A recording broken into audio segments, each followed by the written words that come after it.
মহান শহীদ দিবস ও আন্তর্জাতিক মাতৃভাষা দিবসকে সামনে রেখে ঐতিহাসিক কেন্দ্রীয় শহীদ মিনার প্রাঙ্গণে নেওয়া হয়েছে ব্যাপক প্রস্তুতি। ভাষা শহীদদের প্রতি গভীর শ্রদ্ধা জানাতে ইতিমধ্যেই সম্পন্ন হয়েছে পরিষ্কার পরিচ্ছন্নতা ও সৌন্দর্যবর্ধনের কাজ। শহীদ মিনারের মূল বেদি থেকে শুরু করে আশেপাশের পুরো এলাকা ধুয়ে মুছে ঝকঝকে করা হয়েছে। নতুন করে রং করা হয়েছে স্তম্ভ ও দেয়াল।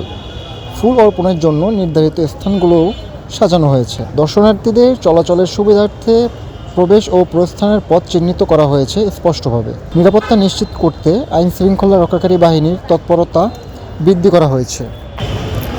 পুরো এলাকা জুড়ে বসানো হয়েছে সিসিটিভি ক্যামেরা, তল্লাশি চৌকি স্থাপনা সহ নেওয়া হয়েছে বিশেষ নিরাপত্তা ব্যবস্থা, যাতে করে রাত 12টার প্রথম প্রহর থেকেই সর্বস্তরের মানুষ নিরাপদে শহীদের প্রতি শ্রদ্ধা জানাতে পারেন।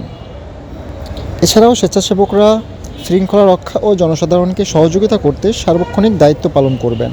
সব মিলিয়ে যথাযোগ্য মর্যাদা ও গাম্ভীর্যের মধ্য দিয়ে মহান 21শে ফেব্রুয়ারি উদযাপনে প্রস্তুত শহীদ মিনার প্রাঙ্গণ।